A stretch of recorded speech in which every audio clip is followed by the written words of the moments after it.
बिस्मिल्लाहिर्रहमानिर्रहीम। Hello and अस्सलाम वालेकुम। मैं हूँ हिना अजमीन, तो वेलकम करती हूँ आपको अपने चैनल पर और साथ में आपका शुक्रिया अदा करती हूँ क्योंकि आपने अपना कीमती वक्त निकाला मेरे वीडियो को देखने के लिए। वजीर आजम का IMF की MD से राब्ता, कर्ज बहाली के लिए मदद मांग ली। वजीर आजम शहबाज शरीफ ने IMF की MD से राब्ता करके $6.5 अरब कर्ज बहाली के लिए मदद मांग ली। तफसीलात के मुताबिक वजीर आजम शहबाज शरीफ ने IMF की MD से राब्ता किया। राब्ते में MDIFM से 9वां जायजा मुकम्मल करने में मदद मांग ली।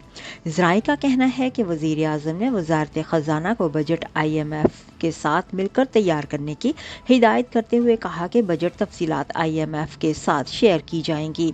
ज़राए ने बताया कि एक्सटर्नल फाइनेंस के मामले पर IMF के मुतालबात बरकरार हैं। IMF एक्सचेंज रेट में इंटर और ओपन मार्केट रेट का फ़र्क ख़त्म कराना चाहता है। ज़राए के मुताबिक पाकिस्तान के साथ IMF का प्रोग्राम ख़त्म होने में 30 रोज़ बाकी हैं। जाने से पहले अगर आपने मेरे चैनल को अभी तक सब्सक्राइब नहीं किया तो प्लीज़ काइंडली कर लीजिएगा और जी हाँ, अपना बहुत सा ख्याल रखिएगा, हमेशा खुश रहिएगा।